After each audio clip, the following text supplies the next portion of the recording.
Thank you so much, John. It's really great to have you here. I guess my biggest question, and probably one that you are very familiar with answering, is can we start with a bit of a rundown on what cystic fibrosis is? Thanks, Ali, and thanks for inviting me to the podcast.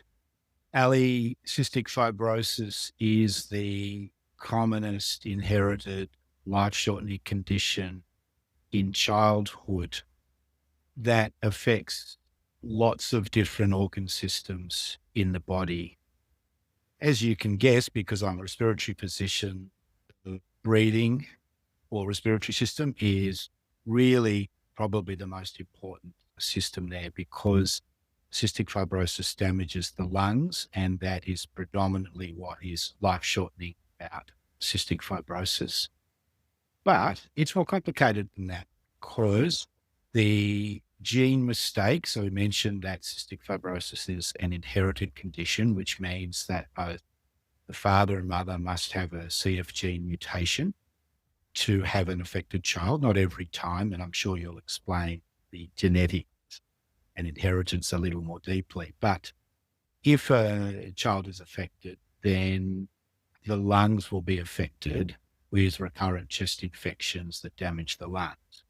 But some of the other organ systems that are affected are the pancreas, which makes enzymes to digest food, and about 85% of babies born with cystic fibrosis will have pancreas function, and so food's not digested. And so those babies, if they're not treated, will have failure to thrive, smelly, yucky, basically. But that's a medical word, yucky stools.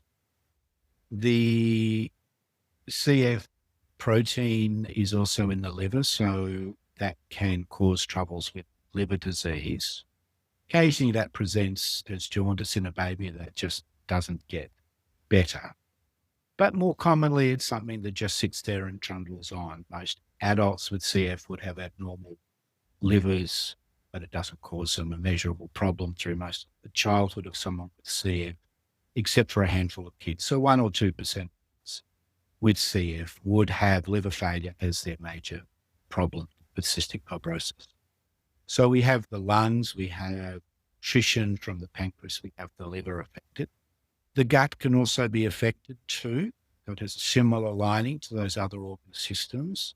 Sometimes that presents in pregnancy with extra shadowing in the gut that's seen while a fetus is developing at the 20-week scan. And that will sometimes go on to a full blockage of the bowel, poliomyelitis. And in Australia, about 15% kids are born with a bowel obstruction. They don't pass their baby poo, and some of them will need an operation to clear the bowel. That's very treatable, but it's a very serious complication. For others where that doesn't happen, tummy problems do seem to trouble some of the kids and then adults with cystic fibrosis, so they can have bad constipation. And sometimes, again, it's so bad they're blocked up. We call it distal intestinal obstruction syndrome. It's rarely so serious as to need surgery, usually lots of washing out with bowel prep. Like colonoscopies will know all the bowel prep. Uncomfortable, sometimes a little distressing, but mostly once kids and families work out that this is the problem, they can manage medications and diet, and that's not quite so troubling. The other aspect of cystic fibrosis that's very typical is very salty sweat. So going right back to the Middle Ages, people would notice that babies who were skinny and coughing a lot often would taste salty. So the sweat glands will leak more salt than they should, and we can use this as a diagnostic test. But also it's a practical problem because we live in a hot country. If you sweat, don't sweat more, but if there's more salt in it, then young children and bigger people doing vigorous exercise in hot days are at risk of losing salt. And then the main other problem for men is blocked vas deferens. These are sperm ducts, and they can be blocked. They're often blocked by the time the baby's born, so it's a process that's happening in utero, inside the mum's tum. It doesn't happen in the same way to women because the fallopian tubes come from a different embryological structure. So women who have CF can have babies as long as their body's healthy, but for boys, they won't be able to have babies in the same way. Now, the gear all works well for sexual function, passing urine, it's just the sperm ducts are blocked. And for many years now, we know you can get around that. So perfectly good sperm is made, it can be aspirated from the top of the testis, and then an IVF pregnancy. So if a male with cystic fibrosis wants to have a baby, then they can. It's just a little tricky to do. And then, Ali, probably the final one to think about is cystic fibrosis diabetes. So we were beginning with pancreas being involved in one of the organs. Initially, it's a problem with making the enzymes that break down the food get into the gut to break down the different types of protein and fat and carbohydrate. But in the pancreatic tissue are buried cells called islet cells that make insulin. And somehow they get caught up in the inflammation of the pancreas caused by the blocked ducts. And in adolescence or life, then production of insulin declines, and those people will have cystic fibrosis related diabetes. It's not the same as type 1 diabetes. It's as dangerous or as volatile, but it's often treated. So it's quite a big deal. So, Ali, cystic fibrosis is a serious multi-system disease that some of the processes start in utero, and then some of them go on from once the baby's born, and that then would be particularly the lungs. Okay, that's great. Thank you for that very comprehensive summary. I think it's helpful to see the range of different impacts. We've talked a bit about how cystic fibrosis is a genetic condition and it's caused by a person inheriting a genetic change from both their mum and their dad. Can you tell us a little bit more about how that genetic change actually causes the symptoms that you've just described in cystic fibrosis?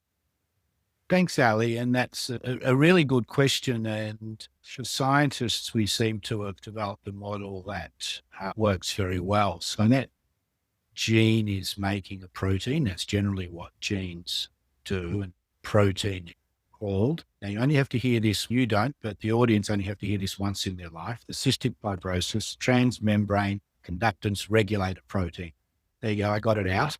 We call that CFTR. And that sits in the cells that line the lungs, the airway cells, the pancreatic ducts, the liver, the gut, sweat ducts and sperm ducts. So that's why we have all those medical complications. And in all those organ systems except the sweat ducts, when that gene product is not working, then there are thick, sticky secretions that are made. And so if we have thick, sticky secretions in the lung, that creates an environment whereby bacteria that we're living with and we're breathing in, most people think their lungs are sterile, but there are no bacteria down there. But in fact, there are lots of bacteria down there. We're also breathing them in. And in the usual sense of things, our lungs would defend us from those. But if one has cystic fibrosis, has those thick, sticky secretions, then some of those bacteria, not all of them, but some of those bacteria will stick in that mucus. There'll be an inflammatory response as the body tries to get rid of that bacteria, and that will be there to kill the bacteria, but it also damages the airways. And unfortunately, people see it doesn't kill the bacteria very well. And so there's a cycle, thick, sticky mucus, bacterial infection, inflammation, damages the airways, and then there's more mucus and there's more infection. Guys, we believe the lungs, they seem to be normal at birth, so that's not a process that starts in utero, but it starts soon afterwards. And some of the studies we've been involved in showed that there is early onset infection and inflammation, and then slow and progressive damage. So it's not something that happens overnight. It's something that accumulates over months and years.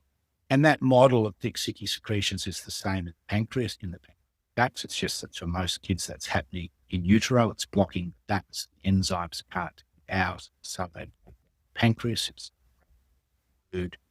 In the liver, the tiny liver ducts are blocked and the bile backs up. It's toxic to the liver cells. In the gut mucus gets thick, blocks the gut, and the sperm ducts are blocked. There's a slightly different and more complicated mechanism in the sweat glands. That sweat glands are not actually blocked. It's just that they leak. They leak salt, which is one of the things that gene protein actually does. It's make normal electrolyte in the surface of those cells, the organs we've been talking about. Okay. So we've understood what the impacts are, and that I think is such a helpful explanation about how the change in the gene can cause those impacts and therefore the symptoms that we see with CF. What can actually be done? How do you treat? Can you treat CF? How do you treat it? How are people with CF looked after, and how does that change things for them? Thanks, Ali. This is a really interesting time to be thinking about this, because for me, as I'm explaining about CF to patients or parents, if they've gone down the line of screening and thinking about a baby, the fetus may be affected, we have to think about traditional cystic fibrosis, and we have to think about the new cystic fibrosis in the context of the very special new drugs that are available. So just thinking traditionally, and the reason I'm going to do that is because not everybody has access to the new drugs. Now in Australia, lots of people do, but it is dependent on which particular gene mistakes or gene mutations you have. So we haven't talked a lot about that, but there are 2,000 different gene mistakes. A handful of them are common, and one of them is really common. It's called delta F508.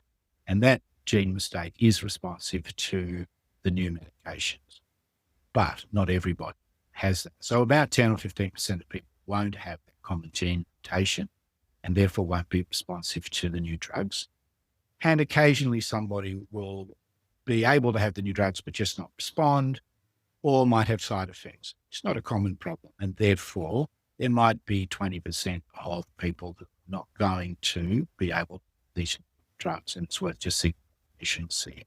So if we break it down to what is important, and I'm going to start actually with the pancreas, because that's for most people when they're born, and they're infants, that's the issue. So infants are usually diagnosed by newborn screening from the heel prick test, or occasionally they might present clinically before that test is available, or if on the rare occasions they're misplaced. So these will be babies who have not gaining weight after birth because the pancreas is not making enzymes. And actually, Ali, it's fairly simple. We can replace those, and those enzymes have been available as oral granules for babies, capsules for bigger people, and we pop those granules in some sauce and down the hatch. So even though we're not thinking of newborn babies or young babies having solids, actually they're pretty good at taking some applesauce with enzyme, and that helps break down food, and that helps get on top of the main nutritional concerns for the baby, so that they can then grow along those parameters and achieve normal.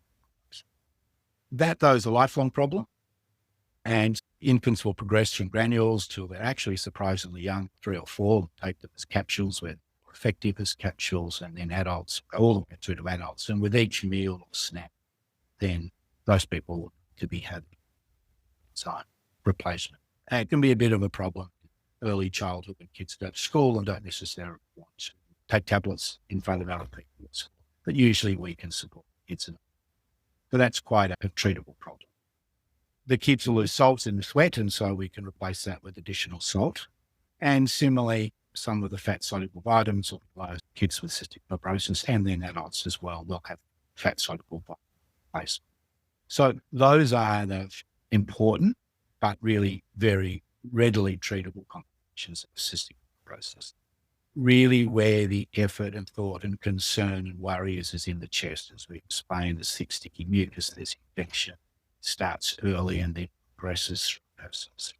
And our treatment of that, we're thinking traditional CF has 2 arms to it. One is physically getting the mucus out, and we call that chest physiotherapy or airway clearance. So parents will be doing percussion, patting the back of the baby and the front of the baby's chest to help loosen the mucus, and then the mucus will come up. It's not super effective, but is the way we can start with young children as they start to get up and toddle around, running, jumping, playing on ball, be a little bit more vigorous, which makes it more effective. And when they're about 3 or so, blowing bubbles, actually tubing and blowing bubbles in the bath or bottles, which sounds very elementary, but actually has a lot of science behind it. And as the kids then get older, then they use devices that are made to do the same job and allow them to be a bit more experienced. But for the people with CF, lifelong, daily or twice daily airway clearance is really important. We might also add mucolytics to that. So there are agents break down thick, sticky mucus, go with nebulizer. So that might be like an old-fashioned asthma machine, basically. Nebulizing solution for children breathe in, and that helps break down the thick sticky mucus. It makes those airway treatments a little bit more effective. Those are all time-consuming and busy, and I always ask people to remember how much breakfast they had this morning, what they did before they got up and raced to school or raced to work. People haven't had breakfast and struggle to get out the door. So for people with CF, this is stuff they have to do every day. So clearing the mucus is one thing. The other is when it's infected, then it needs treatment. So the kids with cystic fibrosis and the adults will use a lot of antibiotics. It's not all the time, but it's undertreated bacterial infection that's the enemy that damages the lungs. And so when there's more and heavier cough, then the children and adults will take antibiotics, initially orally. And from time to time, though, that won't be enough, and they might come into hospital, intravenous antibiotics. And traditional CF, probably most kids by the time they're 10 have been in at least once for what we call tune-up, high-powered antibiotics and some physiotherapy. Typical for human diseases and biology, not everybody's the same, and some people have more trouble, and it's not always easy to understand that just on the genetics. And so some of those kids have had more admissions and some occasionally none. The good news is with those treatments, regular airway clearance, antibiotics, attention to detail, nutrition, that virtually all the kids for now will expect to go through to adult services. So that's a real shift and benefit. However, treated with those traditional treatments, cystic fibrosis is still a life-shortening illness. The median survival is still quoted at 37, although we think that babies born now in the modern era live through with a median survival of 50, which is, of course, far better than it used to be, but not good enough for cystic fibrosis for their child. So, Ali, that's a sort of traditional approach to cystic fibrosis care that's busy and time-consuming, and not everybody has either the personal energy for the parent or the child who's cooperative to be able to do all those cares. Clearly, the better you can do it, the better chance things going well for you. But again, it's not always as clear as that. Two kids in the same family have CF and some very different outcomes for reasons quite determined. We have to see those kids in the hospital clinic. So kids with cystic fibrosis would come to our specialist CF clinic at least quarterly. It's a bit more often in the first year as everybody gets used to each other and families are developing understanding of CF and their child with CF. But generally from there on, it's at least once a quarter. But many families will be dropping in for extra appointments when their child has a chest infection for additional support, and then sometimes a readmission hospital. And then once a year, there'll be additional tests for blood tests and X-rays and tests. So there's quite a bit. Sally, that's traditional CF. And I think just before you go into how CF's changed, I think it's one thing it's really important for people to understand is that the picture of CF, that if they're both carriers for CF, that they might see in their children is actually going to depend on particular genetic changes or mutations that they have. And as you're saying, some genetic change or mutation combinations currently don't have a treatment available. And so you would see that classic picture of CF that you've just described, whereas others, there might be treatments available, which is what you're about to describe. And so the information that we're providing people can be very different depending on what their specific genetic combination is. Yeah, that's right, Ali. And I think one of the exciting developments in CF over the last 10 years has been recognition that there are some medications out there that can make that gene product. So remember, the genes make a protein, and the protein sits in the epithelial cells in the lungs, pancreas, liver, gut, sweat ducts, and sperm ducts. And we can make that work. It's taken about 10 years to go from the first generation of drugs that were okay to a combination of drugs that work really well for people with the commonest CF gene mutation. This is the one I'll playing is called Delta F508. I know you geneticists will have a more complicated numbering or code system for it, but that's the one that we've been using, the one that clinical doctors like me and patients understand. And patients might have one of those that's come from either mum or dad and a different code mutation, or they might have two of those. And it doesn't really matter if you have one or two. The drugs will work on both those groups of people, which take us to about 85-90% of people with CF will have genetic mutation, a combination that will respond to these drugs. The exciting thing about the drugs is that currently they've been licensed in Australia down to the age of 6. So we started about 2 years ago for kids and adults from 12 and above. Then the regulators approved it for 6. And now we're in the advanced stages of getting approved for children down to 2. Now, there have been some older generation of these medications called CF modulators, which are already being used at 2, but don't work so well. I'm not really regarding those particularly in the equation. I'm thinking of this most modern generation that we're about to start using down to 2. We're certainly using to 6. I'm not sure what's going to happen after 2. One would hope that we would go all the way down to 0. No reason to think we won't, although sometimes doing the studies or getting the reapproved changes things.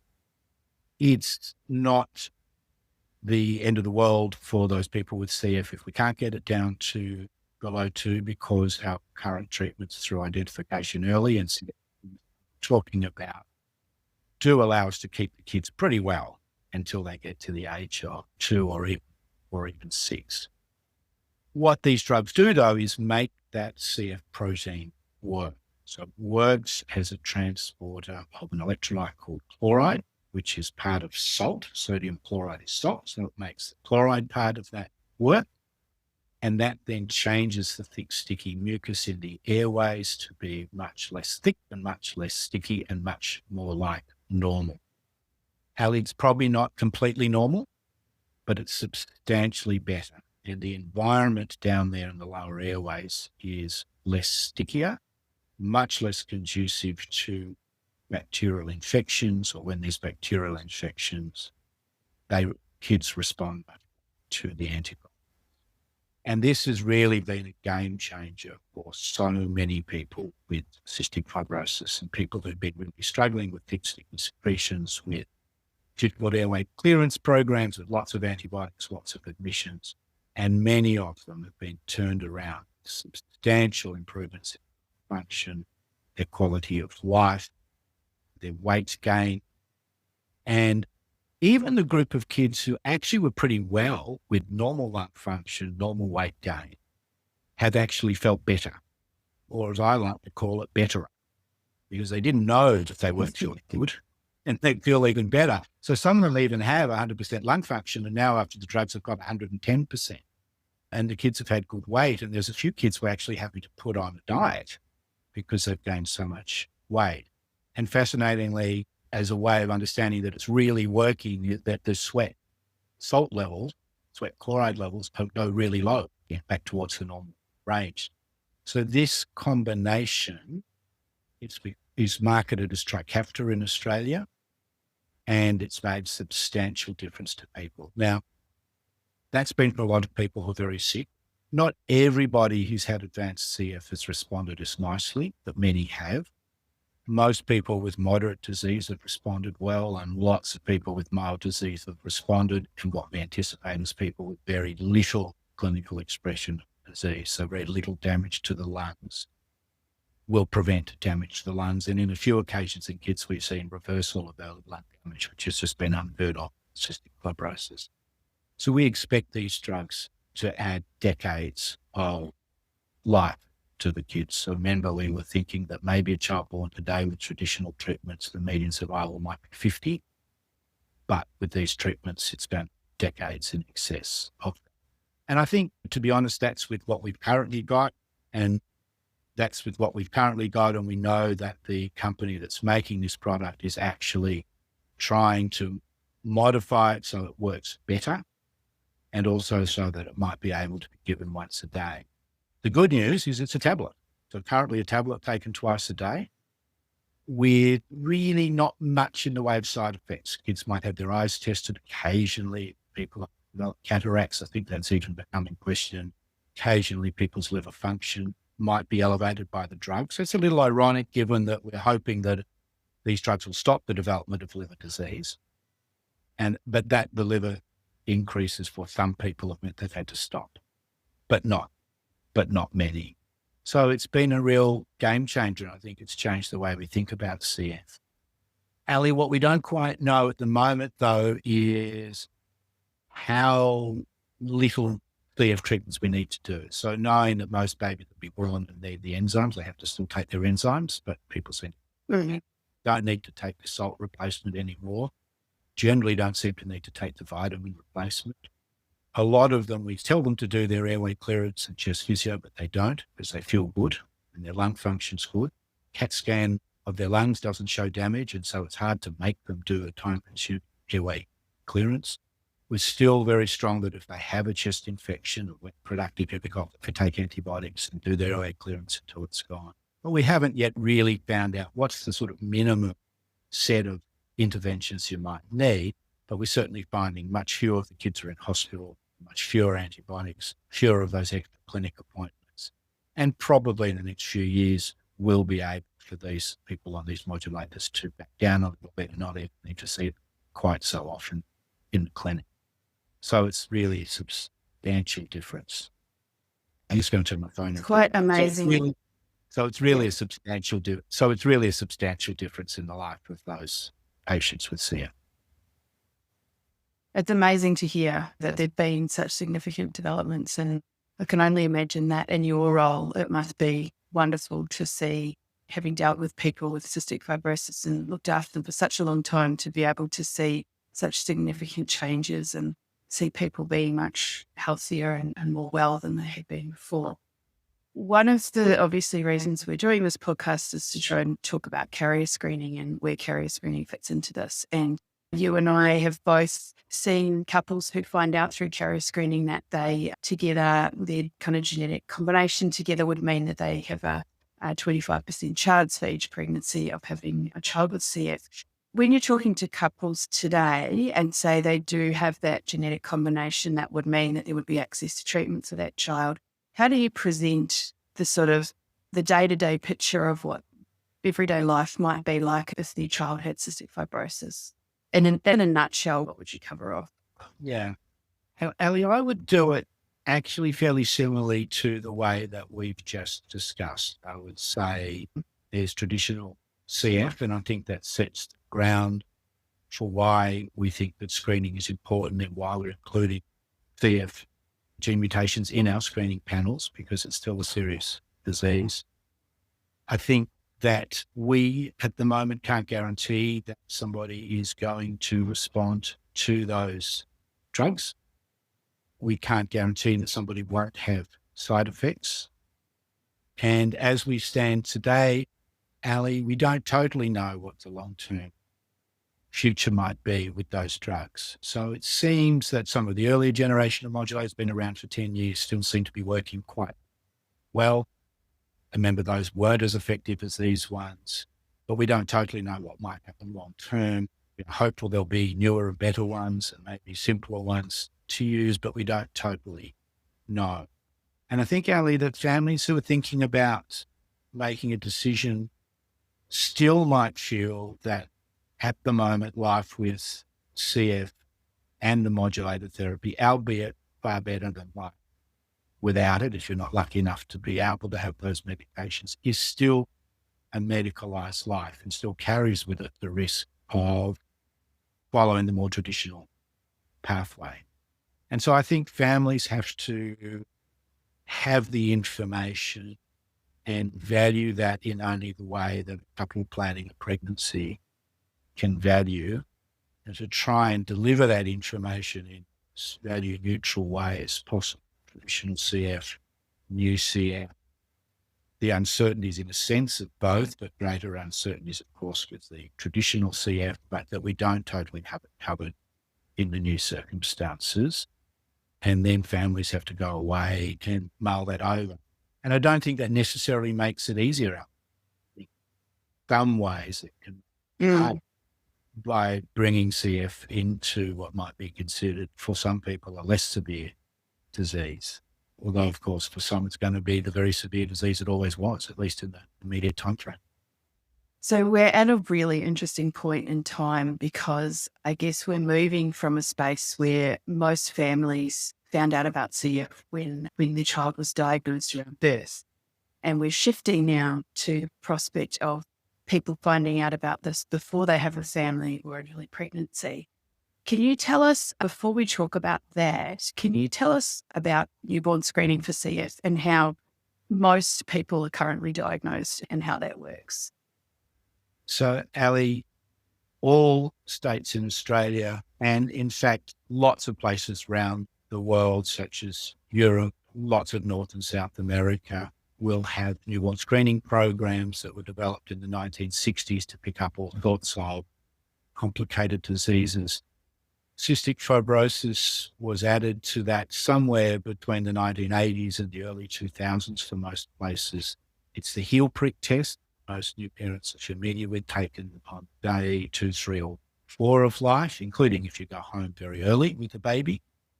That heel prick goes on to a filter paper card with 4 dots that's sent into the lab for analysis. For cystic fibrosis, we measure an enzyme in the blood from the pancreas. So we were explaining before, the pancreatic duct's blocked, the enzymes can't get out, so they spill over in the blood, and we can measure that. So most people, and we're talking 99% of people with cystic fibrosis, will have an elevated level of that enzyme, the trypsinogen, in their blood. On the screening card, if we see that level is elevated, then we'll say there's a chance this baby's got cystic fibrosis. Not everybody with that elevated level will. There are other reasons why it might elevate, but most babies with CF will be. And then in Australia, we go on and do a gene test. We cover somewhere in Australia between 3 and up to 30 different gene mutations in each test. The states do it slightly differently because the different frequencies of the gene mutations. Mostly, it's actually only the common 4 or 5 that are discovered, so that there are a number of options from here. So a baby has an elevated trypsinogen in blood on the blood spot, we'll do a gene test. Some infants will have 2 CF gene mutations, and we know they've got cystic fibrosis, and the genetic counsellors from the service will refer them to us in the CF clinic. Some babies will have only 1 CF gene mutation. Now, we have to remember that we've tested somewhere between 3 or 4 or up to 30 of the possible 2,000 mutations.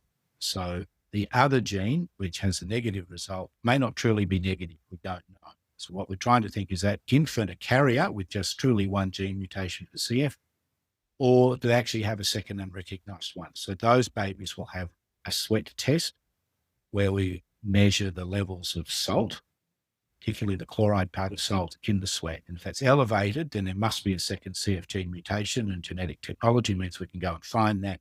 If it's not elevated, then those babies are carriers. They don't have cystic fibrosis, but there'll still be some genetic counselling involved for them. If the infants have a high trypsinogen in the blood on the screen, but we don't find a gene mutation, we say that those infants are at very low risk of CF. And just occasionally, some of those will slip through the net, and we'll actually have 2 of the less common CF gene mutations, and they might present clinically with chest infections or failure to thrive as the most common types. So can you tell me, you must have spent time with so many families who get a diagnosis of CF on newborn screening. Can you tell us what that's like for those families, how they respond to that news? Yeah, it's a very difficult time for families, Ali. What a lot of people don't appreciate, I don't blame people for this, but even many doctors don't appreciate, is that most people who have a baby with CF have never heard of CF, and they don't have a family history of CF. And that's because carriers are healthy, so they don't have any signs of the disease. So when the families get the call from the newborn screening lab, it's absolute shock to them. And even if the family's been wondering, gee, it's 3 or 4 weeks, my baby hasn't put on much weight, I'm wondering if there's something wrong, and the call comes through, Now, that's going to lead to an explanation of why the baby hasn't been gaining weight, but it's still an absolute shock to the families. And they remember that phone call forever. And families, when I'm sending the kids to the adult services 18 years later, will tell me what I was wearing, what was in the room, what pictures were on the wall. It's just fixed mind at the same time as being a sort of blur of information and worry and anxiety about the kids. And Ali, the information we talk to the families about is really the very same information that we've been telling you now, traditional CF and new CF. So even if the babies have two of the common CF gene mutations that are responsive to the very effective modulator therapy, we still have to talk about traditional CF and the new CF, and that's an awful lot of information for them. It's a different situation perhaps from carrier screening because the baby's here and there are really no choices to be made at that point, except for grieving for their planned life lost or changed, thinking about how to get on and care for and manage the infant. And I've always found that a very difficult situation because towards the end of our education process, which isn't all in one day, we often have the families after the first meeting in for 3 or 4 days, meeting us and meeting all the specialists in the team. But we'll actually get back to genetics. And I remember as a young physician saying, hopefully, if you like, now that we know both you, mum and dad, are carriers, then on subsequent pregnancies, you can make choice. And it always struck me as I said that, how hollow that sounded, because the technology that's diagnosed the infants is exactly the same technology that could have been used before they got pregnant or in the early stage of pregnancy when the families had a choice. I think still very difficult time to hear, but after the baby's born is a really difficult time to hear. And interestingly, how families have used that information over the years, about 20% have not had more children, and sometimes that's because they've already had 2 or 3 and this baby was CF's the last. But quite a number of people have just decided not to have any more children. And most of those who've had more children have used some form of genetic testing on subsequent pregnancy. So in the early days, that was getting pregnant and that was having an amnio or CVS to take some placental fluid or chorionic fluid or placenta and test to see if the fetus was affected.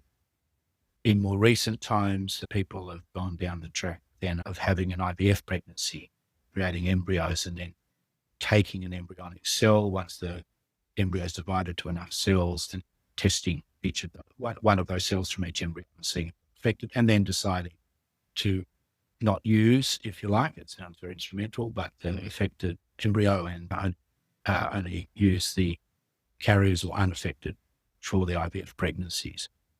That initial meeting and finding out about CF at newborn screening is really difficult. It's fantastic if babies are going to be born that they get into care early, no doubt about that. If parents are worried, a difficult diagnostic journey for a few weeks, sure, that's really good. But it's really, to me, asked the question of why didn't we ask earlier, offer people the choice earlier? And I think this is a good point to emphasize that, John, you've been a bit of a trailblazer when it's come to carrier screening because of that recognition of, I guess, the importance of giving people the choice and really advocating for carrier screening for CF and be part of a group that developed a screening program. And that screening program has evolved over time. And now we have the screening that we have now, and we're on the cusp of a Medicare item number for carrier screening for cystic fibrosis, Fragile X syndrome, and spinal muscular atrophy. And hopefully that's only the beginning and that we can include other conditions with time. And so what are your thoughts on the fact that we're at this point where we'll see a real shift? I think now that screening is going to be so much more accessible to people, we'll see this shift from babies being diagnosed as newborns to couples finding this information out before pregnancy or an early pregnancy and having that choice. What's your perspective on that? How do you think that's going to be? Ali, I think that we've framed this as choice and sharing information that's there. It just needs to be, in a sense, decoded by the genetic tests. One of the things that people think about is, what does that say about people with cystic fibrosis and how they feel about the fact that there might be carrier screening. And then if people don't wish to proceed with the pregnancy, either using IVF technology or if the prenatal screening termination. But in fact, when we've surveyed people in the cystic fibrosis clinics, adults, this was 10 years ago before we had the modulators, and just this year that we do have the modulators, the overwhelming majority of people with CF, even though they say CF's a bad disease, they say, but my CF's not too bad. They overwhelmingly, in high 90s, support that people in the community would access or could access CF carrier screening. And I think that's really important and really telling. So they don't feel it's devaluing to their lives. They don't feel that there's a sort of community identity in cystic fibrosis. It's a serious disease. We get on and cope with it. And if people can have choice, we support people having choice. So that's really important. When we actually ask young couples, because I don't know that the key stakeholders aren't actually people with CF. I think the key stakeholders are young couple planning pregnancy. And when we've surveyed those in various clinics, again, overwhelmingly, the majority of people who haven't been offered carrier screening wish they could be offered carrier screening. And we know that the main barrier to that has been financial. So that once we started a carrier screening program in Victoria, we knew technically it's possible. We're working out how we could do that and roll it out in a bigger population. It was always done in the private sector, where people had to pay. And lots of people couldn't afford to pay. Lots of people weren't given the choice because it wasn't made available. They weren't made aware of the fact that they had a choice to choose to pay. But clearly the cost was the barrier. And so with the Medicare item, that testing is going to be funded by the government as a medical test, like a blood count or other investigations will be. And ideally, at least for the patient, the cost factor will be removed. And it'll really be then about informing obstetricians, GPs, midwives that there is a test, that people need to be informed about it and avail themselves of that test if they want. You don't have to have the test, of course. Then you can have the test and use the information how you wish. And we know there'll be people who will use that information to get themselves ready if they're going to have a fetus affected by CF. So lots of different ways to use that information, but you have to be told that it's available. And as I say, we're very excited now that it'll be made available on Medicare. Yeah, absolutely. And I think thank you for bringing up all that research that's been done, because I think it's important for people to understand that there's been decades, really, hasn't it been, of research that we've all done looking at, is this something that people want to know? How would they use the information? And overwhelmingly, it's incredibly supportive of that. When the screening happens, and there will be some couples that find out through the screening that they have an increased chance of having children with CF, we've talked a lot about the variants, and I wanted to just mention to people that these genetic variants or these genetic changes, we've talked about what the picture of cystic fibrosis might be depending on what those variants are. And that will be on the laboratory report. So we will know what those genetic variants are. And usually what would happen for a couple who find out that they have an increased chance of having children with CF is that they should really see a genetic counsellor at that point in time, because a genetic counsellor will be able to talk to them about what that means to them. And in our team, we actually involve respiratory physicians like John, who can come and talk to the couple about what does it actually mean for us with our genetic combination. What would it be like to have a child with CF? What would CF be like? And so that's a really important part for those couples, is that they get that support and that information that's tailored to them. All right, I'm going to wrap up and just say thank you, John, so much for all of your input today. It's hugely helpful. And I think every time I speak to John, I learn something. So I've learned a lot today, and I hope it's been helpful for those who are listening. Thank you very much, Ali. Pleasure to be here.